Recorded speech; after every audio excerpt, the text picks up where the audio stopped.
अंतर्राष्ट्रीय अदालत international court of justice (ICJ) ने हाल ही में गाजा उपत्यका के चल रहे मानवीय संकट पर एक महत्वपूर्ण परामर्शमूलक मत दिया है, जिससे इजरायल को लेकर नई वैश्विक राजनीतिक तनाव उत्पन्न हुई है। अदालत के फैसले में कहा गया है कि इजरायल को तुरंत गाजा में मानवीय सहायता के प्रवेश की अनुमति देनी चाहिए और संयुक्त राष्ट्र के तत्वावधान में संचालित राहत संस्था United Nations relief and works agency for Palestine refugees in the near east UNRWA और अन्य अंतर्राष्ट्रीय संगठनों के माध्यम से भोजन, पानी, दवा और आवश्यक वस्तुओं की आपूर्ति का मार्ग खोलना चाहिए। अदालत ने अपने अवलोकन में उल्लेख किया कि गाजा में भोजन और चिकित्सा सामग्री की आपूर्ति में बाधा डालना केवल अंतर्राष्ट्रीय कानून का उल्लंघन नहीं है, बल्कि यह स्थानांतरण और विनाश या जबरदस्ती बस्तियों को हटाने के समान हो सकता है, जो युद्ध अपराध के रूप में एक गंभीर अपराध माना जा सकता है। इस फैसले की पृष्ठभूमि में इजरायल की भूमिका को लेकर अंतर्राष्ट्रीय स्तर पर नया विवाद उत्पन्न हुआ है। गाजा उपत्यका में कई महीनों से जारी घेरेबंदी और हवाई हमलों के कारण स्थिति भयावह रूप ले चुकी है।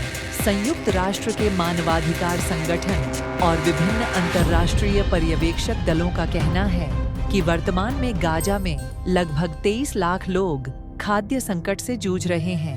अस्पतालों का लगभग 70% बंद हो चुका है और दवा व चिकित्सा सामग्रियों की तीव्र कमी देखने को मिल रही है। बिजली और ईंधन की कमी के कारण पेयजल उत्पादन बंद हो गया है, जिससे लोग गंदा पानी पीने पर मजबूर हैं। ऐसे में ICJ का यह फैसला मानवीय दृष्टिकोण से एक विशाल महत्व रखता है। इजरायल ने भले ही अदालत के फैसले को एक तरफा और पक्षपातपूर्ण कहा हो, लेकिन अंतर्राष्ट्रीय समुदाय में इस फैसले को व्यापक समर्थन मिला है।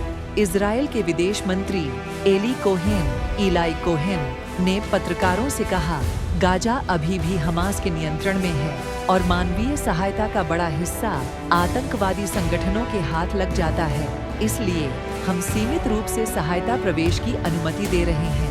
लेकिन अंतर्राष्ट्रीय पर्यवेक्षकों का कहना है कि इजरायल की यह स्थिति मूलतः राजनीतिक ढाल के रूप में उपयोग की जा रही है। मानवीय सहायता को रोकना संयुक्त राष्ट्र के महासचिव एंटोनियो गुतेरेस ने कहा, मानवीय सहायता किसी भी राजनीतिक हथियार के रूप में इस्तेमाल नहीं की जा सकती। गाजा के लोगों को भोजन, पानी, चिकित्सा और आश्रय देना अंतर्राष्ट्रीय समुदाय की जिम्मेदारी है।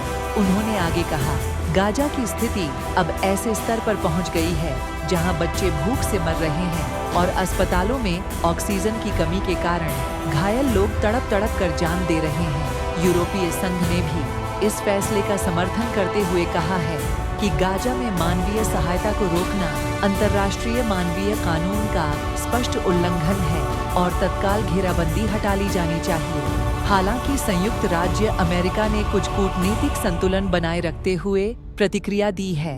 व्हाइट हाउस के एक प्रवक्ता ने कहा, हम गाजा के लोगों के दुख को महसूस करते हैं और मानवीय सहायता के प्रवेश की आवश्यकता को स्वीकार करते हैं, लेकिन इजरायल के सुरक्षा हित भी हमारे लिए उतने ही महत्वपूर्ण हैं। इस टिप्पणी से यह स्पष्ट हो गया है कि अमेरिका अभी भी इजरायल के प्रति अपना कूटनीतिक समर्थन पूरी तरह वापस लेने के लिए तैयार नहीं है।